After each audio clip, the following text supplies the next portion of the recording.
आप सोच रहे होंगे सॉवरेनिटी का क्या मतलब है, क्यों इसको समझना इतना ज़रूरी है।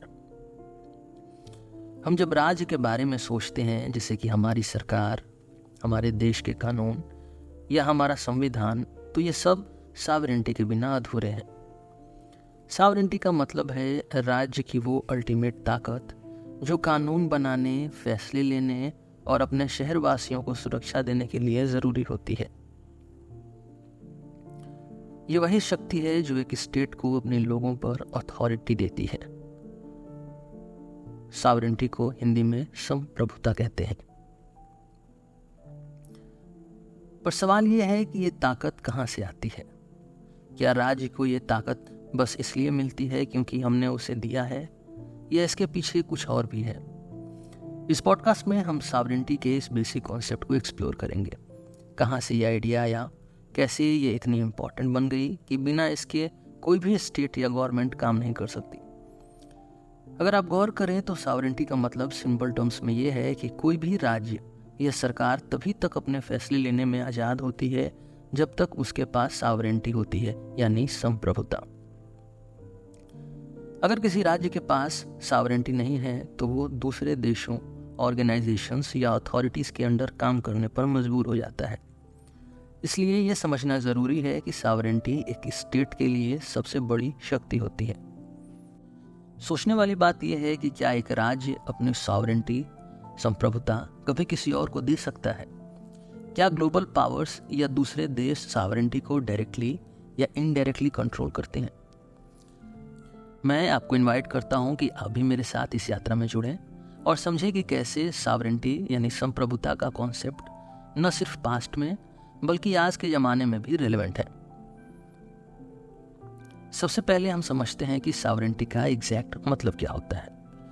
सॉवरेनिटी, जिसे हिंदी में संप्रभुता कहते हैं, वो अल्टीमेट शक्ति है जो एक राज्य को अपने लोगों पर कानून बनाने और इन्फोर्स करने का अधिकार देती है। ये वो अथॉरिटी है जो एक स्टेट को अपने सिटीजन्स पर फैसले लेने की ताकत देती है, बिना किसी एक्सटर्नल या इंटरनल इंटरफेरेंस के। आज के ज़माने का एक मॉडर्न स्टेट जैसे इंडिया या यूएसए या कोई भी कंट्री अपनी सॉवरेनिटी के थ्रू अपने नागरिकों के लिए नए कानून बनाती है और उन्हें फॉलो करने के लिए इन्फोर्स करती है। अगर स्टेट के पास ये ताकत न हो तो आप सोचिए एक राज्य कैसे चल पाएगा। हर कोई अपने हिसाब से जीवन जीता, कोई रूल्स नहीं होते और एनार्की का माहौल हो जाता। इसलिए सॉवरेनिटी राज्य का एक फंडामेंटल पिलर है। अब हम सॉवरेनिटी के बेसिक कैरेक्टरिस्टिक्स को समझते हैं। ये कुछ ऐसे फीचर्स हैं जो सॉवरेनिटी को डिफाइन करते हैं। पहला है एब्सोल्यूट अथॉरिटी। सॉवरेनिटी का पहला और सबसे इम्पॉर्टेंट कैरेक्टरिस्टिक ये है कि ये एब्सोल्यूट होती है, मतलब राज्य के ऊपर कोई हायर अथॉरिटी नहीं होती जो उसके डिसीजंस को चैलेंज कर सके। जब एक राज्य किसी फैसले को ले लेता है तो वो फाइनल होता है। एक बार कानून बन गया तो सबको उसका पालन करना पड़ता है। दूसरा इंपॉर्टेंट पॉइंट ये है कि सॉवरेनिटी इंडिविजिबल होती है। इसका मतलब ये है कि राज्य की पावर को बांटा नहीं जा सकता। राज्य के अंदर ये अथॉरिटी एक ही जगह होती है, जो कि या तो एक किंग के पास हो सकती है या फिर मॉडर्न टाइम्स में एक इलेक्टेड गवर्नमेंट के पास। एग्जाम्पल के लिए आज के डेमोक्रेसी में इलेक्टेड गवर्नमेंट को राज्य का डिसीजंस लेने का अधिकार दिया गया है। सॉवरेनिटी के बिना यह अथॉरिटी डिवाइड हो जाती तो स्टेट प्रॉपर्ली फंक्शन नहीं कर पाता। सॉवरेनिटी का एक और इम्पॉर्टेंट एस्पेक्ट है परमानेंस। ये एक लॉन्ग टर्म कॉन्सेप्ट है जो तब तक एग्जिस्ट करता है जब तक राज्य खुद एग्जिस्ट करता है। सॉवरेनिटी राज्य के साथ बनी रहती है, चाहे सरकारें बदलती रहें। एक गवर्नमेंट के बदलने से राज्य की सॉवरेनिटी खत्म नहीं होती, बस पावर का ट्रांजिशन होता है। अब सॉवरेनिटी का डायरेक्ट रिलेशन पावर और गवर्नेंस के साथ भी होता है। ये समझना ज़रूरी है कि सॉवरेनिटी और पावर का रिश्ता एक दूसरे से जुड़ा है। जब हम पावर की बात करते हैं तो हम उस अथॉरिटी की बात करते हैं जो एक राज्य अपने लोगों के ऊपर रख सकता है। जैसे पुलिस को कानून इन्फोर्स करने का पावर दिया गया है या जुडिशरी को न्याय देने का अधिकार दिया गया है। सॉवरेनिटी ये डिसाइड करती है कि ये पावर्स किसके पास होंगी और कैसे यूज़ किया जाएगा। गवर्नेंस यानी राज्य के काम करने का तरीका सॉवरेनिटी पे ही आधारित होता है। एक स्टेट के गवर्नेंस मॉडल का असर उसके सॉवरेंटी के कॉन्सेप्ट पर डिपेंड करता है। जैसे एक डेमोक्रेटिक कंट्री में गवर्नेंस सिटीजन्स के वोट के थ्रू डिसाइड होती है और पावर वापस सिटीजन्स के पास आती है इलेक्शंस के टाइम। लेकिन इन एक मोनार्की में पावर एक किंग के हाथ में होती है, जहाँ सॉवरेंटी किंग का हक होता है। सॉवरेंटी को समझने के लिए आपको ये भी सोचना होगा कि अगर राज्य के पास ये ताकत न होती तो क्या होता। सोचिए, अगर एक कंट्री के डिसीजंस दूसरे देश लेते होते या एक राज्य अपने फैसले किसी और के दबाव में लेकर कर रहा होता, तो क्या वो कंट्री ट्रूली सॉवरेन कहला सकती थी? ट्रू सॉवरेंटी तभी होती है जब एक राज्य बिना किसी एक्सटर्नल या इंटरनल इंटरफेरेंस के अपने फैसले ले सके। एक और इम्पॉर्टेंट एंगल है सॉवरेंटी का। ये कैसे डिफाइन करती है कि एक स्टेट के सिटीजन्स का रिलेशनशिप राज्य के साथ क्या है। राज्य के पास सॉवरेंटी होती है तो सिटीजन्स काफ़ी एक्सपेक्टेशंस रखते हैं, उन्हें सुरक्षा मिले, कानून का पालन हो और राज्य उनकी भलाई के लिए काम करे। अगर राज्य अपने सिटीजन्स के हित में फैसले नहीं लेता तो सॉवरेंटी का असली पर्पस फेल हो जाता है। सॉवरेंटी का कॉन्सेप्ट पुराना है, लेकिन जैसे जैसे समय आगे बढ़ा अलग अलग थिंकर्स ने इस कॉन्सेप्ट को अपने नज़रिए से देखा और समझाया। आज हम कुछ ऐसे ही इम्पॉर्टेंट थिंकर्स और उनके सॉवरेंटी के विचार को समझेंगे जो न सिर्फ हिस्टोरिकल कॉन्टेक्स्ट में रिलेवेंट है बल्कि आज के ज़माने में भी काम आते हैं। शुरुआत करते हैं हम जीन बॉर्डिंग से। सॉवरेंटी का मॉडर्न आइडिया डेवलप करने वाले थिंकर्स में से एक इम्पॉर्टेंट नाम है जीन बॉर्डिन का। उन्होंने सॉवरेंटी को एक ऐसी सुप्रीम अथॉरिटी के रूप में देखा जो किसी भी हायर पावर के आगे अकाउंटेबल नहीं होती। इसका मतलब ये है कि सॉवरेंटी का होल्डर जैसे एक किंग अपने डिसीजंस के लिए किसी और को जवाब नहीं देता, बल्कि वो अपने डिसीजंस खुद ले सकता है। बॉर्डिन का एग्जाम्पल हम फ्रांस के मोनार्की सिस्टम में देख सकते हैं, जहाँ किंग को एब्सोल्यूट पावर दी गई थी। उनके नज़रिए के हिसाब से राज्य की पूरी ताकत किंग के हाथ में होती है और उससे कोई चैलेंज नहीं कर सकता। फ्रांस के मोनार्की में किंग एक ऐसी शक्ति थी जो अपने फैसले अपने हिसाब से ले सकता था, बिना किसी इंटरफेरेंस के। बॉर्डिन के लिए सॉवरेंटी का मतलब सुप्रीम और इंडिविजिबल अथॉरिटी था, जो एक ही एंटिटी के पास हो, जैसे एक किंग के पास, और उसके फैसले फाइनल होते हैं। जीन बॉर्डिन का सॉवरेंटी का आइडिया आज के मॉडर्न नेशन स्टेट्स के कॉन्सेप्ट के डेवलपमेंट का एक इम्पॉर्टेंट पार्ट रहा है। बॉर्डिन के विचार से हम समझते हैं कि सॉवरेंटी का सेंट्रलाइजेशन कैसे एक नेशन को मजबूत बनाता है। आज भी जब हम सेंट्रलाइज्ड गवर्नेंस की बात करते हैं तो बॉर्डिन का थॉट इनडायरेक्टली उसमें शामिल होता है। फ्रांस और यूरोप के अलग अलग देशों में उनका आइडिया प्रेवलेंट रहा, जिससे मोनार्की और स्टेट का एक सॉलिड फ्रेमवर्क बना। जीन बॉर्डिन के बाद सॉवरेंटी को एक और क्लियर टर्म्स में एक्सप्लेन करने वाले थिंकर्स में थॉमस हॉब्स का नाम आता है। हॉब्स ने सॉवरेंटी को एक लॉ मेकिंग अथॉरिटी के रूप में देखा। उन्होंने अपने फेमस वर्क लेविएथान में ये कहा कि बिना एक पावरफुल सॉवरेन के सोसाइटी में केओस हो जाता है। हॉब्स का कहना था कि ह्यूमन बीइंग्स अपने स्वभाव से सेल्फिश और वायलेंट होते हैं। अगर उन्हें एक सॉवरेन स्टेट के अंडर नहीं रखा गया तो सोसाइटी में लॉलेसनेस और अनार्की फैल जाएगी। हॉब्स का लेविएथान कॉन्सेप्ट एक पावरफुल स्टेट का एग्जाम्पल था, जिसमें एक स्ट्रॉन्ग सॉवरेन रूलर या गवर्नमेंट की ज़रूरत थी जो लॉ बनाए और इन्फोर्स करे ताकि सोसाइटी में ऑर्डर बना रहे। उनका कहना था कि राज्य की ताकत एब्सोल्यूट होनी चाहिए, क्योंकि बिना इस अथॉरिटी के ह्यूमन बीइंग्स एक दूसरे के साथ पीसफुली नहीं रह पाएंगे। इसके बाद जॉन ऑस्टिन ने सॉवरेंटी के कॉन्सेप्ट को और भी डिफाइन किया अपने कमांड थियरी के थ्रू। ऑस्टिन के हिसाब से सॉवरेंटी वो शक्ति है जो सुप्रीम पावर रखती है और सोसाइटी के ऊपर कानून बनाने और एनफोर्स करने का काम करती है। उन्होंने सॉवरेंटी को इस तरह समझाया कि एक सॉवरेन एक कमांड देता है और लोगों का फर्ज होता है उसे फॉलो करना। सॉवरेंटी के लिए उन्होंने एक टॉप डाउन अथॉरिटी स्ट्रक्चर का आइडिया दिया, जहां एक हाईएस्ट अथॉरिटी के पास पूरा कंट्रोल होता है। इस फ्रेमवर्क में सॉवरेंटी का मतलब है राज्य की अल्टीमेट कानून बनाने की ताकत, जो सोसाइटी के बिहेवियर को कंट्रोल करने के लिए ज़रूरी है। हॉब्स और ऑस्टिन के विचार हमें ये समझाते हैं कि ऑर्डर और कानून सोसाइटी के लिए कितने ज़रूरी होते हैं, और ये तभी पॉसिबल है जब एक राज्य के पास सुप्रीम अथॉरिटी हो कानून बनाने और इन्फोर्स करने की। यहाँ एक तरफ बॉर्डिन, हॉब्स और ऑस्टिन ने सॉवरेंटी को एक एब्सोल्यूट और इंडिविजिबल पावर के रूप में देखा, वहीं हेरोल्ड लास्की ने इस कॉन्सेप्ट को एक नए नज़रिए से देखा। लास्की का विचार प्लूरिस्टिक था, जिसमें उन्होंने सॉवरेंटी को स्टेट के ऊपर भी कॉन्स्टेंट्स के रूप में समझा। लास्की का कहना था कि सॉवरेंटी एक राज्य में डिविजिबल भी हो सकती है, यानी ये ताकत सिर्फ एक अथॉरिटी तक सीमित नहीं होती, बल्कि अलग अलग ग्रुप्स और इंस्टीट्यूशंस में भी बांटी जा सकती है। लास्की ने आर्ग्यू किया कि एक इंसान काफ़ी अलग अलग ग्रुप्स का हिस्सा होता है, जैसे फैमिली, रिलीजन, प्रोफेशनल ऑर्गेनाइजेशंस और सिविल सोसाइटी। इन सब ग्रुप्स का भी इंसान के ऊपर कंट्रोल होता है, और इसलिए राज्य की सॉवरेंटी को एब्सोल्यूट नहीं माना जा सकता। इस प्लूरलिस्टिक व्यू के हिसाब से राज्य की अथॉरिटी को चैलेंज करने के लिए और भी ताकतवर ग्रुप्स हो सकते हैं, जैसे ट्रेड यूनियंस, रिलीजियस इंस्टीट्यूशंस या सिविल सोसाइटी ऑर्गेनाइजेशंस। लास्की ने सॉवरेंटी के एब्सोल्यूट और इंडिविजिबल नेचर को क्वेश्चन किया और कहा कि पावर डिवाइडेड भी हो सकती है। लास्की का आइडिया मॉडर्न डेमोक्रेसीज के लिए एक इम्पॉर्टेंट फ्रेमवर्क बन गया।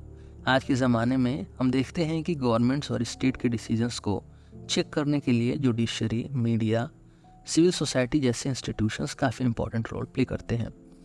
ये आइडिया लास्की के प्लूरलिस्टिक व्यू को इको करता है, जिसमें सॉवरेंटी के डिविजन्स को एक रियलिस्टिक अप्रोच माना गया है। सॉवरेंटी का कॉन्सेप्ट सिर्फ यूरोप तक सीमित नहीं रहा। भारत के प्राचीन थिंकर कौटिल्य ने अपने फेमस ग्रंथ अर्थशास्त्र में राज्य और सॉवरेंटी के बारे में काफ़ी इंपॉर्टेंट बातें कही हैं। कौटिल्य के अनुसार राज्य की शक्ति को प्रजा के हित में काम करना चाहिए। उन्होंने एक ऐसे वेलफेयर स्टेट का कॉन्सेप्ट दिया जहां राज्य के पास सुप्रीम पावर होती है, लेकिन उसका प्रयोग प्रजा के सुख और समृद्धि के लिए होता है। कौटिल्य का कहना था कि एक राजा की सॉवरेंटी तभी सफल होती है जब वो अपने लोगों के हित में फैसले ले। राजा का काम सिर्फ कानून बनाने और उन्हें एनफोर्स करने तक सीमित नहीं होता, बल्कि उसका असली काम है प्रजा का ध्यान रखना, उनके लिए सुरक्षा का प्रबंध करना और समृद्धि लाना। अर्थशास्त्र में उन्होंने इस बात पर जोर दिया कि एक सक्सेसफुल सॉवरेन वही है जो लोगों की भलाई के लिए काम करे। आज के समय में कौटिल्य के आइडियाज को हम मॉडर्न डेमोक्रेसी और वेलफेयर गवर्नेंस के कॉन्सेप्ट में देख सकते हैं। राज्य के पास सुप्रीम अथॉरिटी होती है, लेकिन इसका अल्टीमेट पर्पस लोगों के लिए सुख और विकास लाना होता है।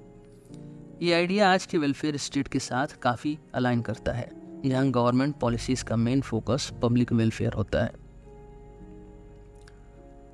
सॉवरेंटी के इवोल्यूशन कई थिंकर्स के आइडियाज के थ्रू आया। जीन बॉर्डिन ने सॉवरेंटी को एब्सोल्यूट और इंडिविजिबल अथॉरिटी के रूप में देखा, जबकि थॉमस हॉब्स ने सॉवरेंटी को एक लॉ मेकिंग अथॉरिटी बनाया जो सोसाइटी में ऑर्डर लाती है। जॉन ऑस्टिन ने कमांड थियरी के थ्रू सॉवरेंटी को सुप्रीम पावर के रूप में डिफाइन किया, जबकि हेरोल्ड लास्की ने प्लूरलिस्टिक व्यू दिया जिसमें पावर डिवाइड हो सकती है। कौटिल्य ने सॉवरेंटी को वेलफेयर स्टेट के फ्रेमवर्क में रखा, जहां राज्य की शक्ति प्रजा के भलाई के लिए होती है। सॉवरेंटी का कॉन्सेप्ट बहुत बड़ा है, बहुत ब्रॉड है, लेकिन इसे समझने के लिए हमें इसके दो मेन टाइप्स को क्लियरली डिफरेंशिएट करना पड़ेगा। पहला इंटरनल सॉवरेंटी और दूसरा एक्सटर्नल सॉवरेंटी। दोनों टाइप्स एक राज्य के अलग अलग पहलू को दिखाते हैं, कैसे एक स्टेट अपने अंदर कानून बनाता है और कैसे वो बाकी देशों के साथ अपना रिलेशन मेंटेन करता है।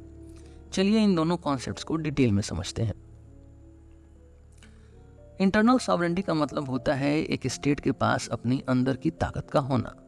इसका मतलब ये है कि एक राज्य अपने टेरिटरी के अंदर अपने लोगों के ऊपर पूरी अथॉरिटी रखता है। ये अथॉरिटी राज्य को ये हक देती है कि वो अपने सिटीजन्स के लिए कानून बनाए, पॉलिसीज इन्फोर्स करे, टैक्स लगाए और सिक्योरिटी का प्रबंध करे। इंटरनल सॉवरेंटी का बेसिक आइडिया ये है कि एक स्टेट अपने इंटरनल अफेयर्स में किसी भी बाहरी ताकत का इंटरफेरेंस के बिना अपने फैसले ले सकता है। एक क्लियर एग्जाम्पल हमारे देश इंडिया का है। भारत अपने शहरवासियों, देशवासियों के लिए अपने कानून बनाता है, चाहे वो क्रिमिनल लॉज हो या सिविल लॉज, और उन्हें इन्फोर्स करता है। स्टेट के पास पुलिस और जुडिशरी की शक्ति होती है, जिससे वो अपने कानून को लागू करवाता है। यही इंटरनल सॉवरेंटी का असली मतलब है। इंडिया में अगर गवर्नमेंट एक नया कानून पास करती है तो उस डिसीजन को इंटरनल सॉवरेंटी के अंडर माना जाता है, क्योंकि ये स्टेट की इंटरनल ताकत का पार्ट है। जैसे हमने देखा गुड्स एंड सर्विसेज टैक्स का इम्प्लीमेंटेशन एक इंटरनल डिसीजन था जो इंडिया के अंदर के बिजनेस और इकोनॉमिक एक्टिविटीज को रेगुलेट करता है। इस तरह के डिसीजंस एक सॉवरेन स्टेट की पहचान होती है, जहां एक राज्य अपने इंटरनल अफेयर्स में पूरी अथॉरिटी से काम करता है। इंटरनल सॉवरेंटी के कॉन्टेक्स्ट में स्टेट का रोल ये होता है कि वो अपने लोगों के फंडामेंटल राइट्स को सिक्योर करे, उनके लिए एक स्टेबल गवर्नेंस का सिस्टम बनाए और सोसाइटी में ऑर्डर और जस्टिस बनाए रखे। अगर कोई इंटरनल रिबेलियन हो या इंटरनल अनरेस्ट हो तो राज्य के पास इंटरनल सॉवरेंटी होती है कि वो अपने कानून और मिलिट्री पावर का यूज करके इंटरनल स्टेबिलिटी को वापस ला सके। एक्सटर्नल सॉवरेंटी का मतलब है एक स्टेट का अपने आप को इंटरनेशनल कम्युनिटी में एक इंडिपेंडेंट और सेल्फ गवर्निंग एंटिटी के रूप में प्रोजेक्ट करना।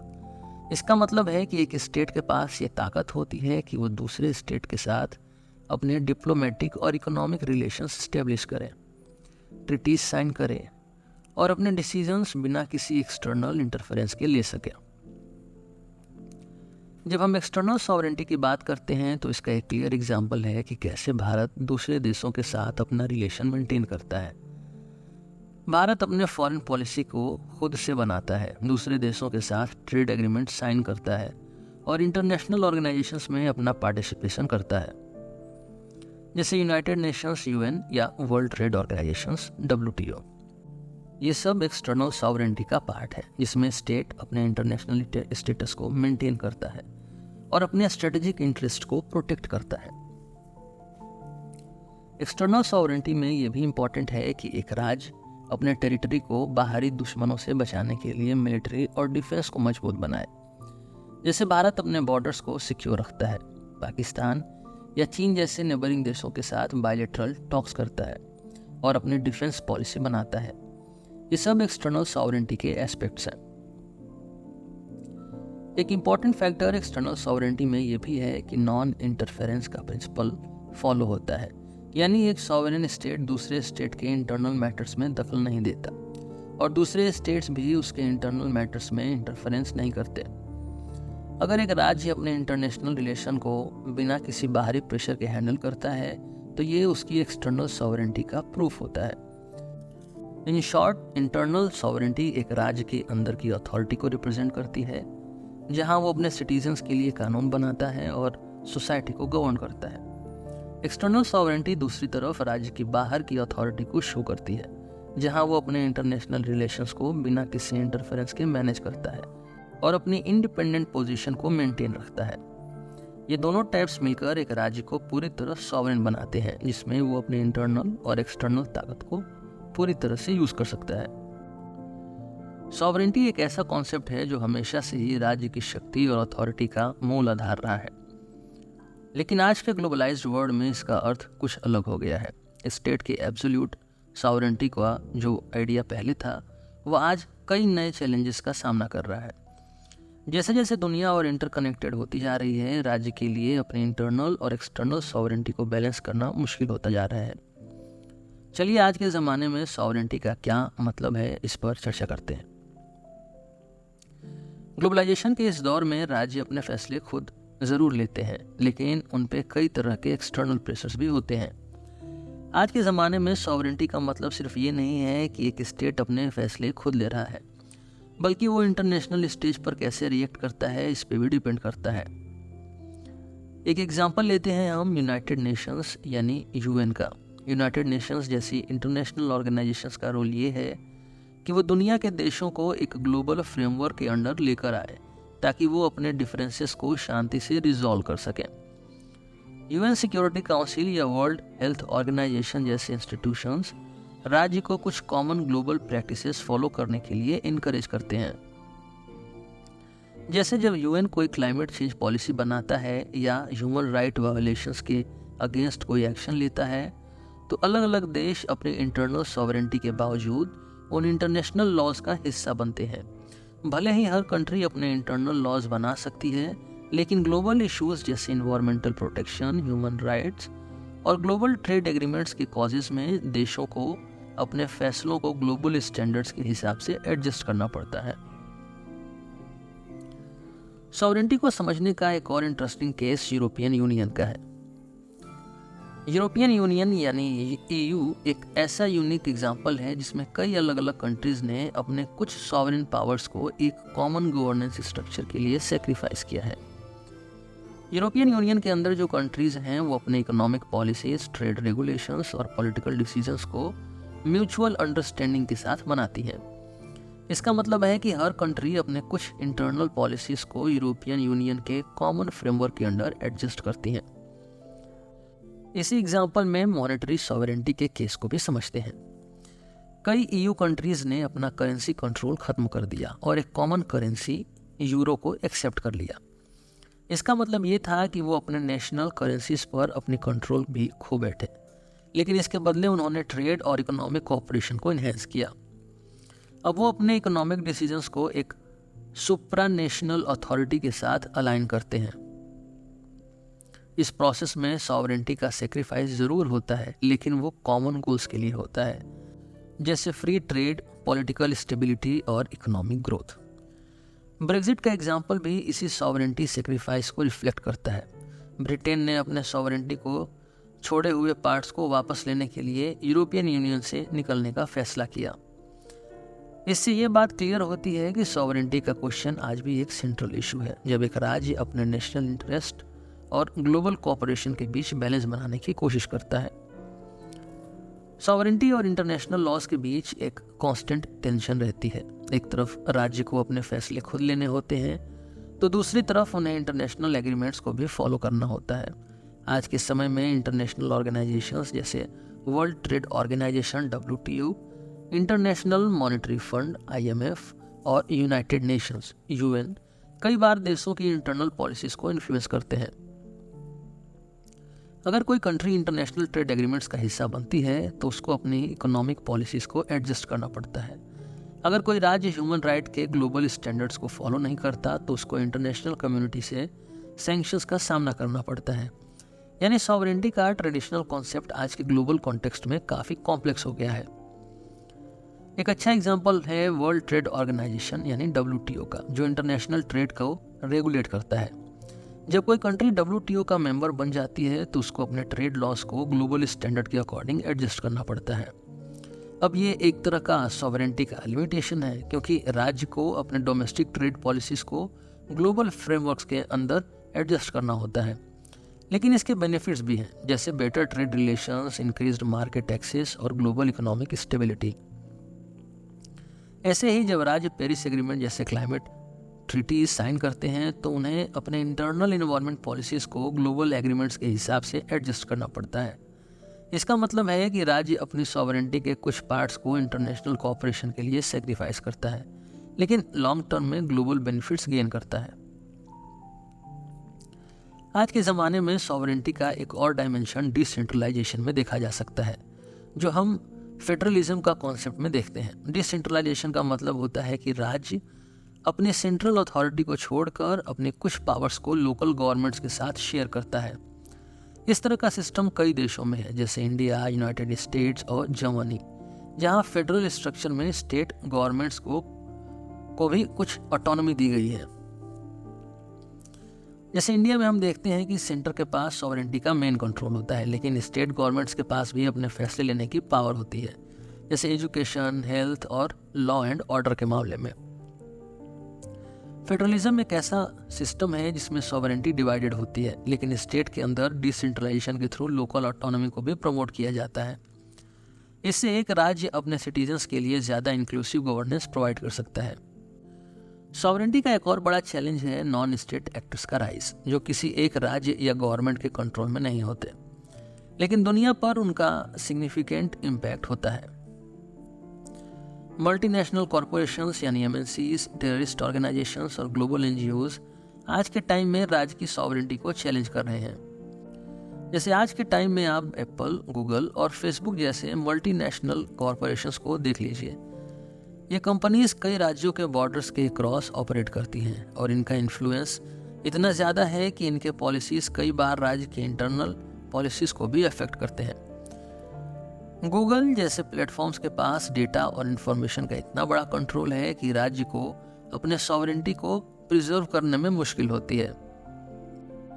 ये कॉरपोरेशंस कई बार अपने कॉरपोरेट इंटरेस्ट को राज्य के नेशनल इंटरेस्ट के ऊपर रखते हैं, जो सॉवरेंटी के ट्रेडिशनल कॉन्सेप्ट को अंडरमाइन करता है।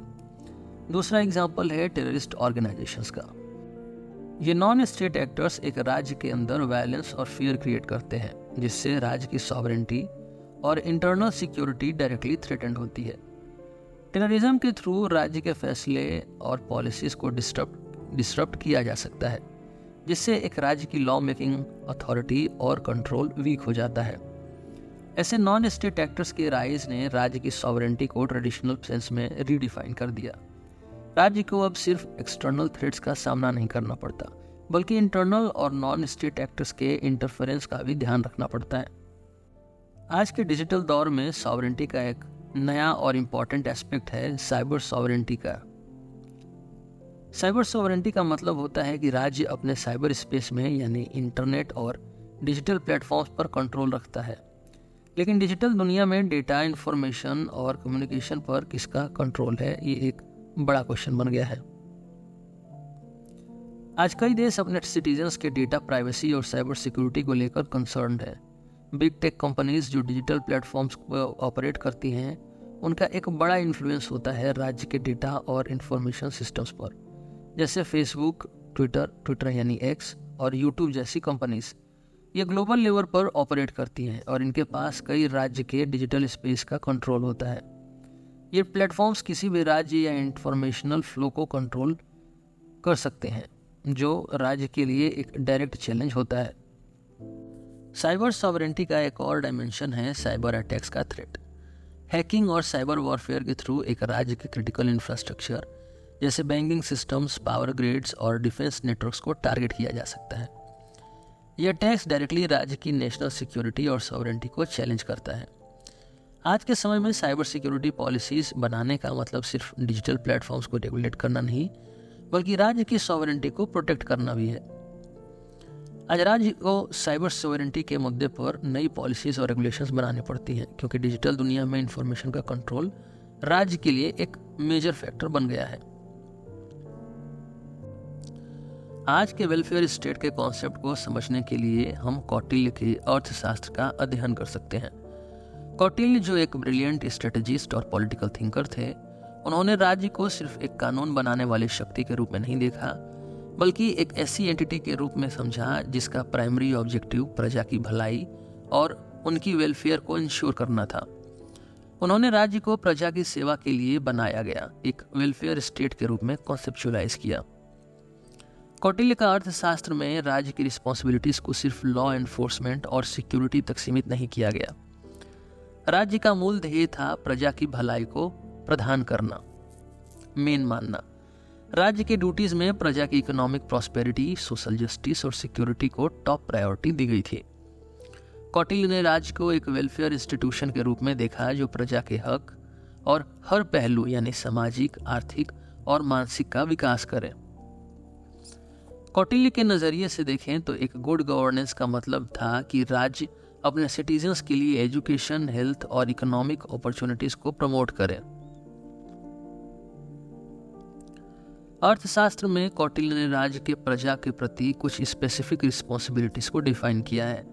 पहला है लॉ एंड ऑर्डर, यानी राज्य को अपने सिटीजन के लिए पीस और स्टेबिलिटी इंश्योर करनी चाहिए ताकि उनका जीवन सिक्योर और डिग्निफाइड हो।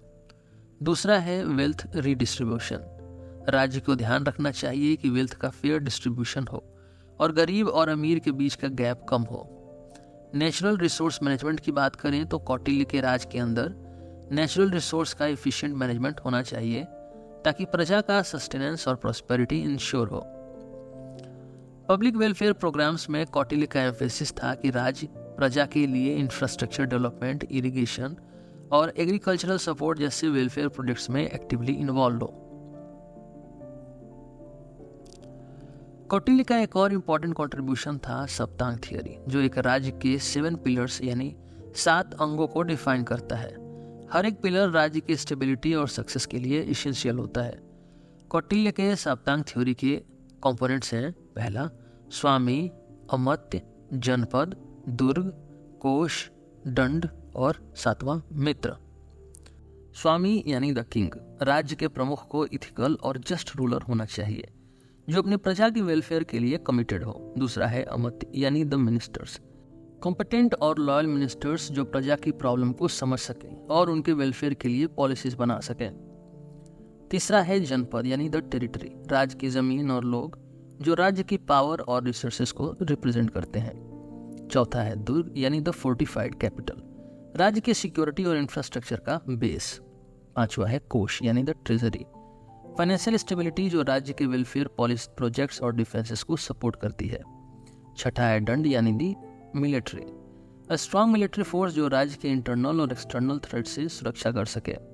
और सातवां है मित्र यानी अलाइज, अलाइज या राज्य के एक्सटर्नल रिलेशंस जो राज्य की प्रॉस्पेरिटी और प्रोटेक्शन में मददगार होते हैं।